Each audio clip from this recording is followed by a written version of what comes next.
let's talk about hypothesis testing and p-values. So the question we're trying to address here is that if we knew the true value of the estimand, call it psi here, how unlikely would it be to get an estimate like the one that we observe? So we use our data and we get the actual estimate that we have. And what we want to know is how rare is it to see something like this? So one way to formulate that question is to say, what is the probability of observing a value like this one or bigger than that?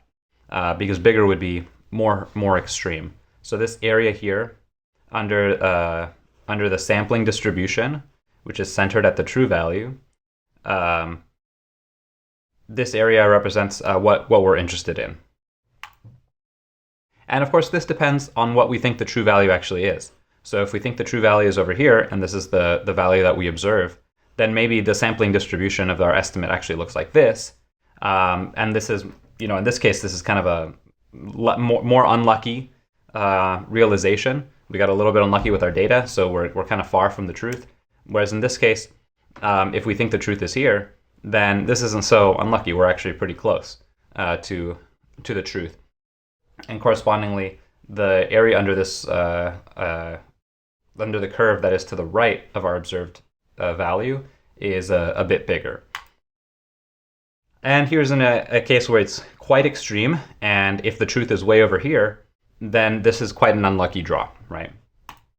So this area down here, this is what we call the p-value, and the p-value answers this question, which is if we knew the true value of the estimand, how unlikely would the estimate we got be? And we'll talk in a second about why this is somehow useful. But before we get to that, I want to say that really usually, so this thing is called a one-sided p-value. Usually when you see p-values, they're two-sided p-values. They include what you do is you kind of mirror this tail over to that side, because the idea is that you don't want to know what's the chance of seeing a value like this or bigger. You want to know what's the chance of seeing a value like this or more extreme in either direction, because a priori you may not know. Like let's say that typically this assumed true value might be 0, right? So like let's say if there were no effect, if there's nothing going on here, right? What's the chance that I observe a value? Let's say I get some data, I collect some data, and then I estimate, for example, the difference in means between these two groups is 1, okay? How weird is that, all right?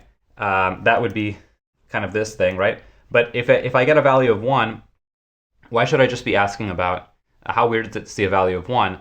I might also want to know how weird is it to see a value of -1 or something just equally extreme but in the opposite direction, because I don't know a priori whether the effect I expect to see should be positive or negative.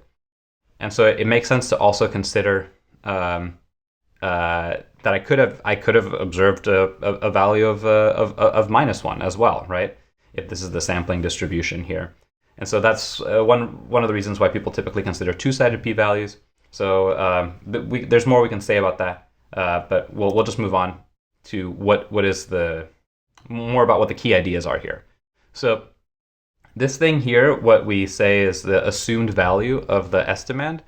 That's what we call the null hypothesis. So like I said before, if you're testing the difference in means between two groups, your null hypothesis is often that there's no difference, right? So like let's say, to make it concrete, you have two arms in a randomized trial. Some people are getting a drug and some people aren't. And you're looking at a difference in is there a difference in mean survival time between the people who get the drug and people who don't? Then it's natural to have a null hypothesis, which is there's no difference, okay? And then the p-value represents, assuming that there's no difference, how likely is it that we would have seen a value of, like, let's say this group of people surviving for more than a year longer on average than these other people? Is that crazy, or is that just kind of a normal thing that would happen given the sampling distribution of the data? Even the case that there were no effect. So the idea here is that the smaller p-value is thought to be stronger evidence against the null hypothesis, because if we have something that looks like this in the top, where our observed value is close to the value under the null, and we have a large p-value, you see there's a lot of area here, then we can say, okay, this sampling distribution, it's very likely to see a value like this, even if really the value is this, right? So we observed a difference in survival of 1 year. This was the average, the difference in survival in our trial. But even if it were 0, we could have very often gotten a case where we saw a difference of 1 year, a difference of -1 year, or more extreme than that, right? Just by pure chance, right? Really, there's nothing going on. So by pure chance, we could observe something that's that big or more. Whereas in this situation here, if we assume this is the true value, and this is our assumed sampling distribution, then seeing something like this might be quite extreme, right? So let's say, for example, this is still 0, so maybe we actually should have shifted this other thing, but let's say this is 0, and this is a difference of 4 years of survival time, right? If this is the sampling distribution, then seeing a value like that is quite rare. If this is the true sampling distribution, it's not very likely that that this estimate would have come from the sampling distribution. Of course, it's totally possible. It totally could, right? There's no way to know that it didn't, for sure. But it just kind of feels like it should be less likely. So let's, how do you actually calculate these things? Let's say I have a population of interest, and here the standard deviation of telomere length is known to be about 1,000. So we'll see why that's relevant. But telomere length is a marker of genetic aging. So people with shorter telomeres are genetically older and perhaps more prone to... There's a lot of hypotheses about what it actually means or what it doesn't mean. But for now, let's just say it's a genetic marker of aging, and longer is healthier. And so I know already that the standard deviation of telomere length is known to be about 1,000, and this is measured in base pairs. So this is like DNA base pairs. And in my experiment, I sample 500 people and I measure their telomeres, and the sample average I get is 7,000. However, I know that for a healthy person, in this population, I'd expect a telomere length around 7,500. So that's going to be my null hypothesis. And what I want to know is there something different about the population that I'm sampling that is different from what the population that I assume I'm sampling from? Like if all these people were healthy, their telomere, I would expect the average telomere length to be about 7,500. But here I'm getting a value of 7,000 in my sample. And what I want to know is that weird or is that normal? Is that just within the plausible range of sampling variability if I'm just drawing people from this population, where the standard deviation is about 1,000, right? Because if people have a mean of 7,500, but the standard deviation is 1,000, okay, I'm going to see very often people with 6,500, 8,500, even 5,500. And so if I get a sample mean from 500 people that's 7,000, is that really that surprising? Or should I be surprised? Should I say, hey, that's actually a really low sample average compared to the healthy population, and so there's something going on. These people are sick. They're aging faster. They're exposed to some stress or trauma or something like that. That's what I want to know. So that is the question here. Let's calculate the p-value to try to answer that. And is it sensible to believe that the population average is really about 7,500 based on this evidence? So let's get started here. So I know here I'm doing a sample average, okay? So what this implies is that my estimate here is this sample average. So I'll just call telomere length for a particular person to be Z. And I know by what we talked about last time, the central limit theorem, that this thing should be it should have approximately a normal distribution with its mean equal to the mean of Z, and then the standard deviation of this will be the variance of Z divided by n, and the square root of all that. or alternatively, the standard deviation of z divided by square root of n, same thing. So this is what I know. And so let's say that here I don't. The question is, what is actually the mean of z? So let's say I'm going to put in under my null hypothesis. This is 7,500. Okay. And then here, what's the variance of z is well, I know the standard deviation. So let me write this a different way. Just write SD over square root n. Okay, so the standard deviation is 1,000, and then we're dividing by the square root of 500. And so what we're going to do is we are going to apologize if this may be a little small. I'm going to look at the normal distribution that has a mean of 7,500. Okay, and a standard deviation of 1,000 over square root of 500.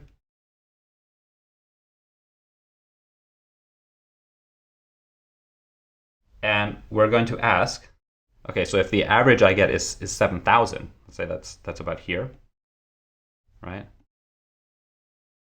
Well, I don't know exactly where it is relative to to this, but let's actually calculate what is that, just to get an idea. So we have 1,000 divided by square root of 500.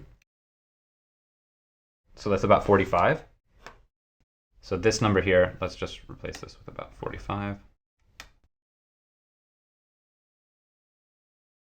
So this is, if we were to draw this to scale, that's like 10 standard deviations away, actually, right? Because the difference between 7,500 and 7,000 is 500. So we're actually looking at something that's like way out here, right? So let's say this is 7,000, because if this is 45, then we need like 10 of those lengths, right, to get out there. And already, just based on this picture, I'm not even calculating anything about I'm not calculating the p-value yet, but already based on this picture, you can tell my p-value is going to be very small, because the p-value is this area under the curve here, and then also on this other side here. This is the two-sided p-value, and so we need to calculate what those areas are. So that we can do in R. Okay, so let's just set this up. So I'll just say the null mean is equal to 7,500, and I'll say the standard deviation of z is equal to 1,000, n is equal to 500, and now the standard deviation of our estimate should be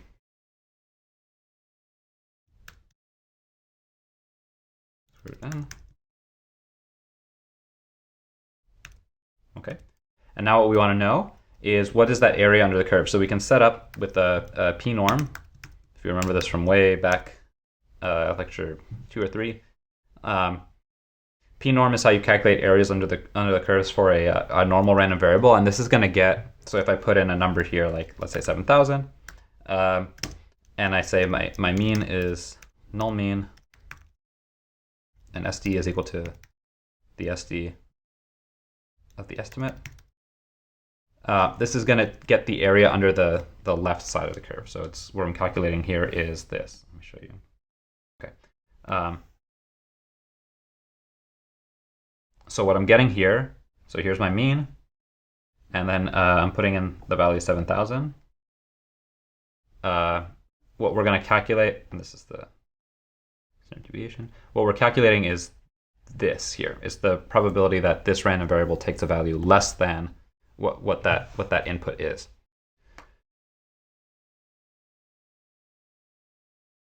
So we can just leave that up. So that's one side of it.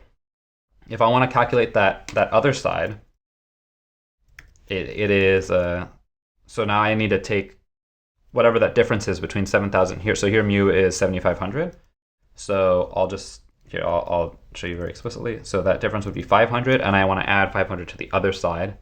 So it would be 8,000. But now this would calculate, if I just did this, if I just ran this, it would calculate the area under the curve here. So let's say this is 8,000. 7,500. That would calculate all this area under here. I don't want that. I want this little tail. And so to get this little tail, I just have to take 1 minus this to get that. So I can do 1 minus that. And it turns out, oops. Sorry. It turns out that these two values actually should be the same. And here they're actually so small. And so let me show you, like, instead of 7,000, we can do, let's say, something like this.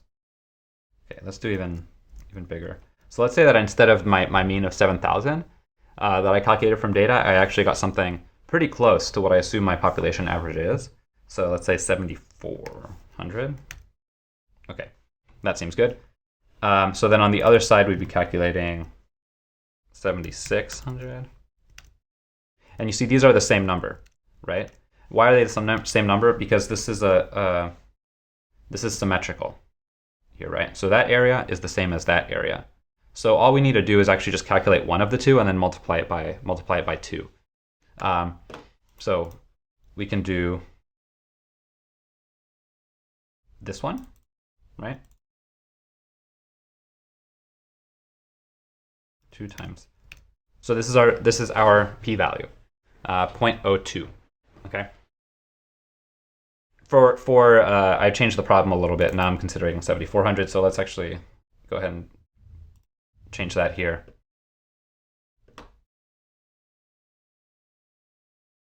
Okay. Let's go back here. So I also want to show you, in general, how you can do this. This is my mean. What I can do is I can subtract off the value of the mean from everything. So here's minus mu, okay? And that's just shifting the distribution over so that now it's centered at 0, right? So this is now 0. In this case, our estimate is over here, right? Because it's less than the assumed mean. And then over here, this value is this 8,000 is mu plus 5. Well, in this case, it was 500, which is the difference, the absolute value difference between mu and mu hat. Okay. And then actually over here we can write this the same way. So here this is mu minus this, but mu is now we're now centered at 0. So in fact, we can just have this and this. So we have basically all I'm saying. Sorry, that was a little confusing. All I'm saying is that this distance here, this is the absolute value of this, and this is the same, right? It's just on this side we're subtracting it from 0, and on this side we're adding it to 0. And so when I calculate the p-value here, I can also do it like this, and this may be what you see sometimes in practice. I'm going to take the absolute value of whatever my observed value of the estimate was, minus the assumed null, and then say mean equals 0, and then SD is equal to whatever the estimated, the standard deviation of the estimator. It's like this, and that's the same number. You may also see it sometimes done like this. So you divide here by SD of the estimator, and then here you can put a 1. So I'm just scaling it, and this should give you the same number as well. And this way you can just leave off this, because then you're just asking about the probability for a standard normal, and it looks like that. So this is a kind of a formula that you may see. You're going to ask about so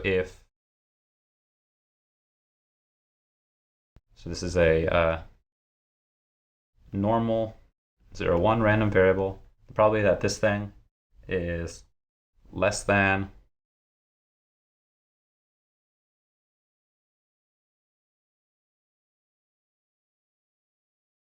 mu hat minus mu over sigma, and this is standard deviation of that mu hat. And then you could put a 2 here, 2 times this. This is the p-value.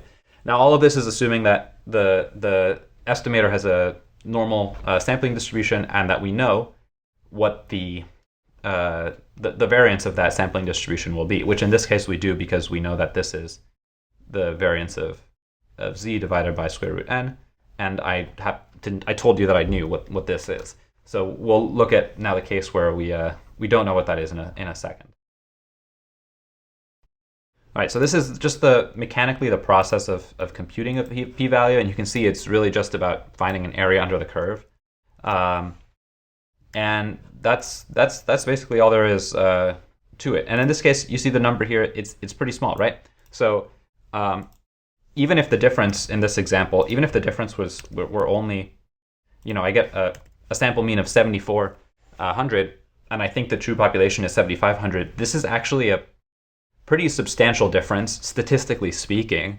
It seems it's quite rare. It was showing me that if this p-value is saying, if the true population mean is 7,500, by random chance, I should only see a sample where I get a sample mean of 7,400 2% of the time. So that's like 1 in 50, right? And so I have to ask myself, do I really think I'm in that 1 in 50 case? Or do I think that really there's something different about this population that I'm sampling from, and the mean is not 7,500? It's actually closer to 7,400, and these people are somehow sicker than I thought they were. And that's a judgment call. There's no way we'll talk about this a little more in a second, but there's no way statistics can tell you whether or not you're in that 1 in 50 case. It can just tell you that, if there's nothing going on, the chances of you getting this answer is 1 in 50, right? But it does kind of beg that question. And if it's not 1 in 50, but it's 1 in 1,000, if it's 1 in 10,000, then you really have to, start wondering whether there's something happening here. So now let's address the question. So here in this example, I gave you that the standard deviation of telomere length is known to be at about 1,000, right? But in general, maybe you don't know that. And the reason I gave you that is because by knowing that, it gave me what the distribution of the estimator should be. But in practice, we don't know that. So the solution is to first estimate the sampling distribution. And generally what that means is estimate the standard error. And then once you have that estimated standard error, you use that for the sampling distribution, assuming it's centered at this null value. So that's what we're showing here. And then what we ask about is, okay, assuming that the estimator has is normally distributed with this mean and this standard deviation, what's the probability of observing a value that's as extreme as this one or more extreme than that? So this gives you a general process for inference. We talked about all this stuff, picking an estiman, finding an estimator, finding a formula for asymptotic standard error, compute the estimate, and then compute the plug-in estimate of the asymptotic standard error. Now we know how we can use these two things to calculate the p-value, because what we need to do is calculate the probability, basically the area under the curve for the normal distribution to the right and to the left of this kind of estimate from a normal distribution, where the mean of that normal distribution is whatever your null hypothesis value is, and the standard deviation of that is whatever your estimated standard error is. Again, this is the standard error of the estimator.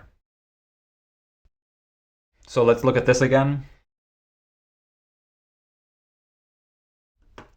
We want to know how variable the doses are for people receiving stem cell transplants.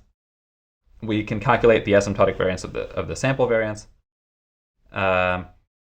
And we want a p-value for the null hypothesis. The population variance is actually 15.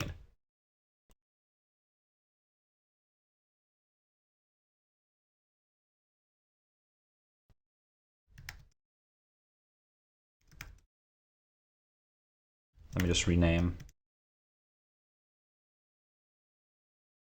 that.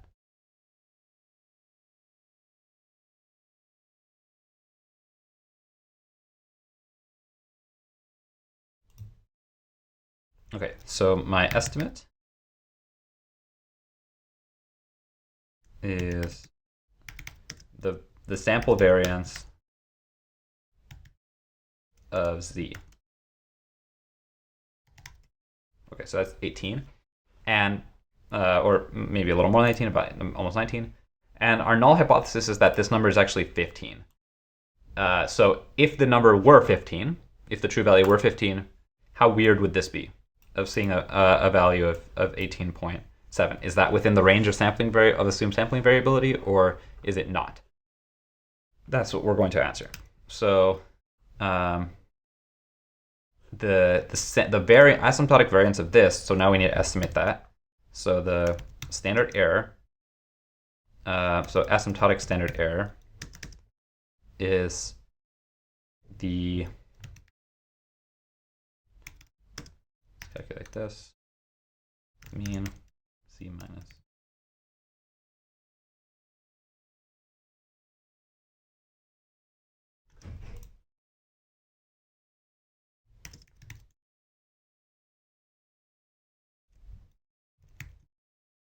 Okay, it's pretty huge. And then we know the standard error is the asymptotic standard error divided by square root of n. And here, that's whatever we have. So what's our standard error? Is about 100. Okay. So now we have everything we need. We have the estimate and we have the standard error. So to compute our p-value, we can proceed just like we, just now assuming that this is the true standard error. Of course, we estimated it, but that's as good as we're going to get. So we can do p-norm and minus abs est minus 15. And let's just do that divided by SE. And this is our p-value. So this is really big, right? The maximum value that the p-value can take is 1, right? Because it could just be all of the area under the curve. That happens when you have your estimate is the null value, right? So in this case, you're going to get 1. And the smallest value that it can be is, well, 0. I mean, you can't ever exactly get 0, but it can go to 0. So a value of 1 tells you basically, or a value of near 1 is kind of indicating very little surprise. So based on this normal approximation to the sampling distribution of the variance of the data, I'm not surprised to see a value of 18 or 19, even if the true value is 15. And so I would say that we don't really have any evidence to say that the true value is not 15 based on this p-value here. So a little bit more about p-values and how they're used. So we'll get into this in a second, but the p-values, the way that I've been describing them is kind of this more Fisher type approach, where Fisher's the statistician who worked on a lot of this stuff. We'll talk about that again in a minute. But where the p-value is kind of a vibe. You look at it, and it's some kind of continuous measure of the strength of evidence of something. And there are some problems with that, actually. And so there's this other approach which says, okay, forget about looking at the actual number that you get from the p-value. What you need to do is just set up a threshold. Before you even collect the data, before you run the experiment, before you do anything, set up a threshold. And that threshold is usually taken to be 0.05 in most of the literature that we read, but there's really no reason for that, okay? If your value of the p-value is smaller than this threshold, so smaller than 0.05, then you say, I'm going to reject the null hypothesis. And if it's greater than 0.05, I'm saying I'm not going to reject the null hypothesis, which means I'm going to act as if the null is really true. And the nice thing about this kind of framework is that if you do this, then your chance of making a a type 1 error of saying that something is really happening when nothing is happening is fixed at whatever this value is. So in this case, it's 1 out of 20. So only 1 out of 20 times are you going to say, hey, there's really an effect here, when really there's nothing going on, if you follow this rule. And again, you're ignoring the actual value the p-value takes. You're not saying that this is, more evidence or less evidence. You're just saying, if it's less than this totally arbitrary number, I'm going to act this way, and if it's not, I'm going to act that way. And that protects you that protects you from making what are called type 1 errors, which is you say something is happening when really nothing is happening. Nothing meaning the null hypothesis is true.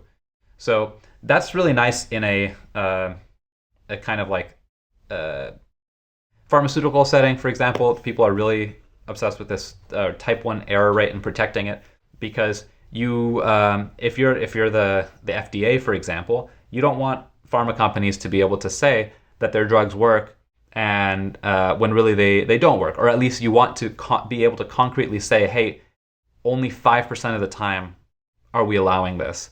And of course, you don't know which is the 5%, but you do know that out of all the drugs that are on the market, only like 1 out of 20 of them is actually claiming to do something when really it doesn't do anything. Okay, so that's a nice framework.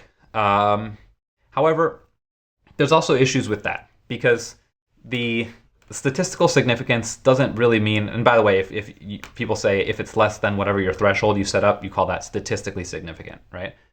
But there's issues with that because statistical significance often gets mistaken for some kind of practical significance, and it does not mean it is practically significant, right? It just means that I'm going to behave as if this drug actually does something, but what that something is, it's just not the null, right? What does it mean, not null? I mean, it could be anything. So you could consider these cases here, right, where the risk ratio that you estimate is just slightly above 1. So this, you might say, like, this drug is preventing a tenth of a percent of heart attack relative to not taking the drug, or something like that. But it's super statistically significant, right? So maybe I had such a large sample that I can detect an effect that's so small. But does that mean that it matters, right? Like, maybe this drug has some other side effects, and if the benefit is so tiny, why would I want to act as if that drug is useful just based on this statistical significance, right? The practical significance of this is insignificant, right? It's not practically significant, but it's statistically significant. So a lot of people say you really shouldn't even say statistically significant. You should say like statistically detectable, or it's extremely surprising based on the data that you would see something like that if the null were true. So the entire language of statistical significance is a little bit tricky or debated. And then, here's this other case, right? Let's consider the risk ratio is 9. So this drug is, extremely effective. Like, basically, if you're taking the drug, you have 9 times higher chance of whatever good thing happening than if you're not taking the drug. But here, the p-value that you get if you run this experiment is 0.06, right? So, oops, it's not at that threshold of statistical significance. So that means we should act as if this drug doesn't do anything. Well, I mean, I would say, legitimately, that there's no situation in which you would just want to move on from that, right? This is such a big effect that, yeah, okay, this is not significant, but it is showing, based on that kind of first framework where you're treating this as a continuous value of evidence of some kind, this is showing that this is a somewhat surprising finding, right? Only 6% of the time would you see something that big if nothing at all were happening. And so maybe there's something happening. Maybe it's not that big of an effect. Maybe it's not actually 9. Maybe it's 8. Maybe it's 7. I mean, that's still huge, right? So this really warrants further testing, perhaps another experiment. And so these are just kind of critiques, right, of this kind of strict testing framework that does make sense in some settings, but it shouldn't kind of be like a place where you trap yourself in thinking about things this way. Last thing I want to say about significance is that alpha level significance, that is to say, if you choose alpha equals 0.05, this happens if and only if the 1 minus alpha percent confidence interval spans the null value. So what I mean by that is that let's say we have 5% significance. Then 1 minus 5% is 95%. So if we construct a confidence interval for our estimate, and that confidence interval does not contain the null value, that is like 0. So if we have 0 here, and this is our confidence interval, if we were to do the hypothesis tests, all this stuff, we would get a significant result. And if the confidence interval does include 0, or whatever the null value is, then the corresponding hypothesis test would say there is not a significant result. So you don't even really need to compute the p-value if you just want to if you want to just be thresholding stuff. You just need to look at the confidence interval and see whether it contains 0 or not. So you don't even need this like kind of continuous value. And I will say that holds as long as if you're using the same sampling distribution to do the hypothesis test as you are to construct the confidence interval. So the cases that we've been talking about where we're saying these estimators have normal sampling distributions, and we're using the same estimated standard error to construct the confidence interval as we are to do the p-value testing, then this all holds.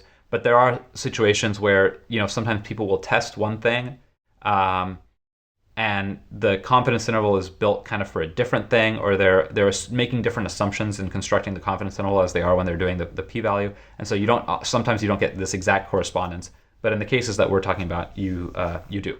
And you can show that if you want. Maybe a good thing to put on the homework. So I said a smaller p-value in that first framework, a smaller p-value is stronger evidence against the null hypothesis. And we saw, this sampling distribution is likely to generate values like the one observed, and this one is not. So I'm going to kind of give a critique of that a little bit, or add some nuance here. What about this case? What about the case where the null is the same, I get the same estimate, but the only thing that's changing is the sampling distribution, the shape of the sampling distribution of the estimator? Why would this happen? Well, for example, in this case, we had a very small data set. In a very small data set, we have a big standard error for our estimator, and so we consequently get a big p-value. Here, we have a big data set, gives a small standard error and a small p-value. All right. So, this makes sense. If you have a large data set, you can more confidently rule out that things are happening due to chance, right? You're going to get smaller p-values. But what this means is that if you have two studies of different sizes, you can't compare the p-values, right? You can't say, well, the evidence, I have a study of size where I had 20 samples and I got a p-value of 0.05, and I got another study of size 500 and I got a p-value of 0.04. This one is more evidence, right, than that one. You can't really do that. And so there's stuff like this that you might see where they'll say, okay, you just have to bucket your p-value, and if it's less than 0.0001, you say that's strong evidence. If it's 0.5, you say that's no evidence, or like there's direction or something based on these cutoffs of the p-value. And this actually it's basically bullshit, right? Like without more qualification about context and things like that, there's no absolute definition of what kind of p-value constitutes strong evidence and what constitutes weak evidence. Because if you have a huge sample and you get a p-value so again, 0.05 is considered to be, by most people, significant, right? But if you have a massive, massive sample and you get a p-value that's 0.05, that's kind of weak evidence, actually. Because with such a big sample, you should be able to rule out even tiny variations. Like that's kind of what we saw in the telomere length example, right? Where there was even a tiny variation from 7,500 to 7,400. But we had such a big sample, 500 people, that even that difference was giving us a very small p-value. So if you have even bigger samples, you can detect these differences, tiny differences between the null and your estimate very strongly. And so if you get a kind of marginal p-value for a huge sample size, is that really strong evidence, or is it not, if you're looking at it this way? And so this is kind of why there's this distinction, and why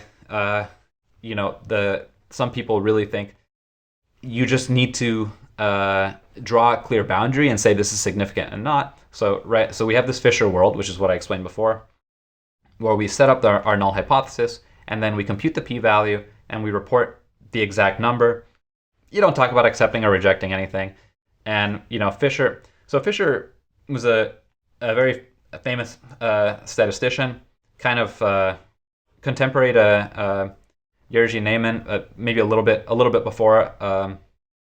They overlapped, I guess, but a bit before. And he set up a lot of this stuff. Neyman made a lot of it more rigorous, roughly speaking, than what Fisher had. But he's a really foundational character. And by all, I mean, go read his wiki page. By all accounts, also a huge asshole. Nobody really liked him. But he is, and yeah, like, a eugenicist and all sorts of stuff, if I'm remembering correctly. But he did come up with a lot of these ideas, and from his perspective, he had thought about this, and he said, okay, well, it's a vibe, right? It's kind of quantifying the strength of evidence. Neyman says, okay, this is bullshit because of these problems. You can't really it's all more contextual than that. So all you can do with this is just threshold it, and then act as if something were true or not based on whether you're accepting or rejecting the null.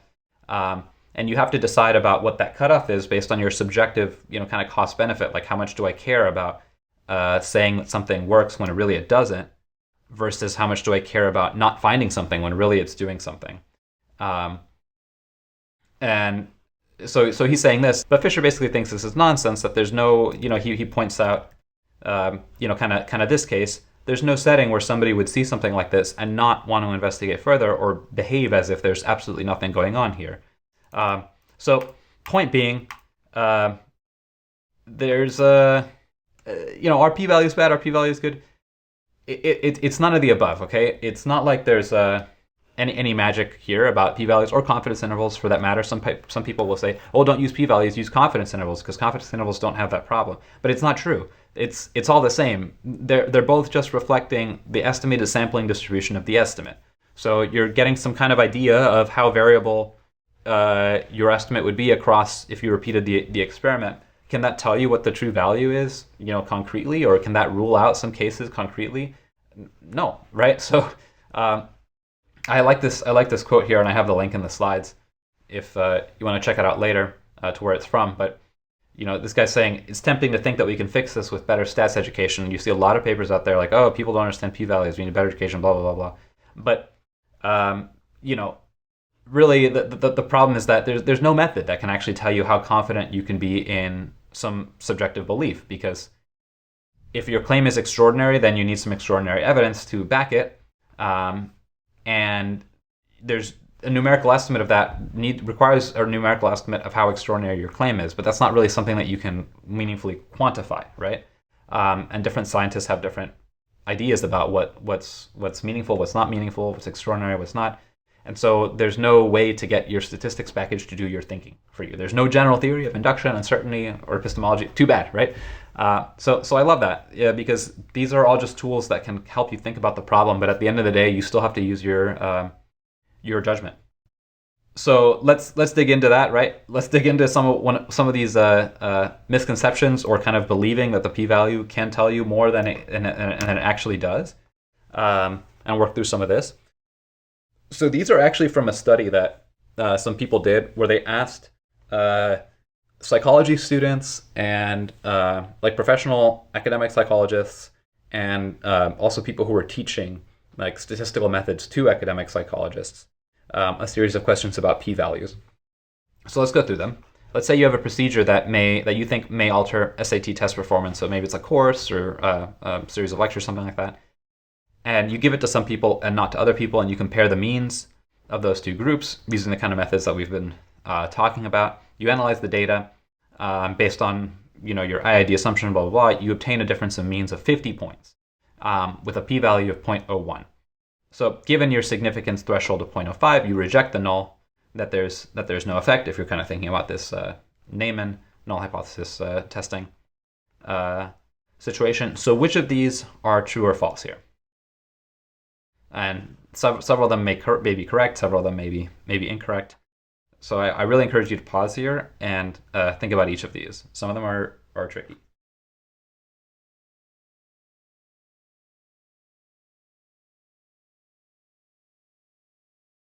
All right, let's go through them.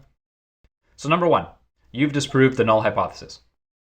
Uh, I hope that based on what we've been talking about, it's clear that you cannot do this. Okay, so this is not true. Why? Because even if you have a small p-value, what that's telling you is that there's still a chance that you could see this under the null hypothesis. It's not ever really impossible, and so there's no way to really totally disprove it or prove it. And so that actually gets rid of this as well. You cannot have proved your experimental hypothesis, even if, given that this is lower than your threshold, you may now behave as though if it is true, and you understand what the consequences of that may be, but you have to understand that you have not actually proved it. Okay, number three, you found the probability of the null hypothesis being true. A lot of people believe that this is what a p-value means, that, okay, small p-value means there's only 1% chance that the true value is this. But that is not the case. And it's hard to even argue against it, because the premise doesn't even make sense, because the null hypothesis either is or isn't true, right? We're talking about the value of the estimand. There's no probability that the estimand takes a particular value. The estimand just has a value out in the real world. We don't know what it is, but it has a value. It's not probabilistic. It's not random. And so there is no probability of the null hypothesis being true, right? Probability is just referred to proportions of things in a population, be that a population of people or a population of hypothetical data sets. Whereas the null hypothesis is a statement about the population as a whole. You're saying the mean of something is 2. That there's no probability of a mean of something, of a mean of a random variable being 2. That the random variable just has a mean, and it either is or isn't. So this statement actually doesn't even make sense. Similarly, we have the same problem here, right? Because it's some probability of some experimental hypothesis. So that's the same thing.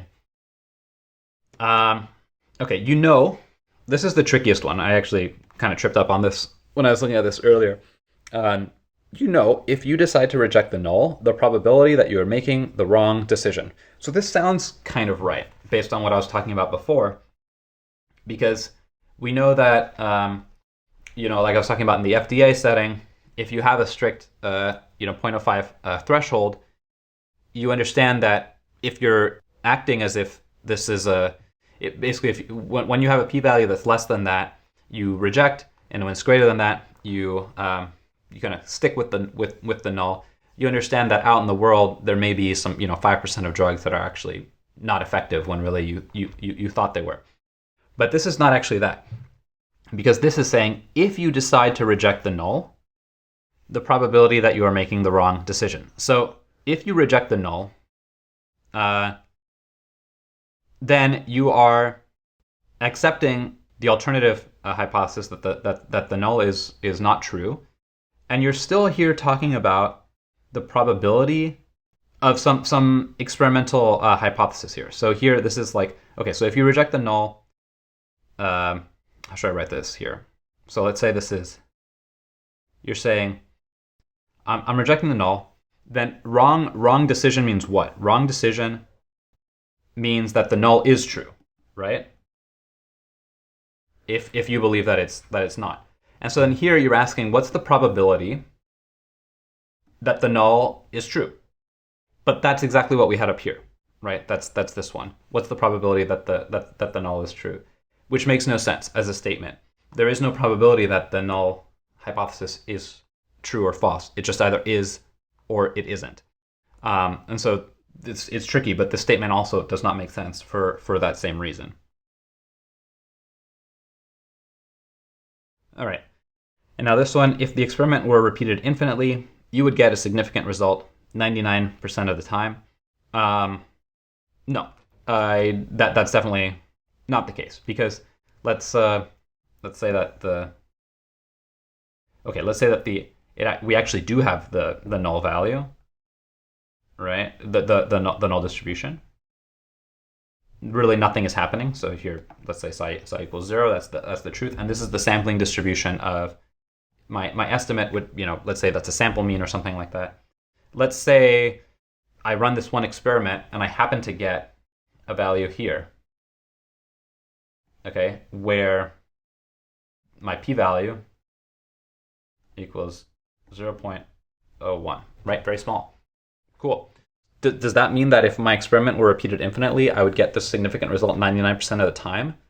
That is to say, if I sampled again and again, right, from the sampling distribution, how many of these estimates would I get that are significant?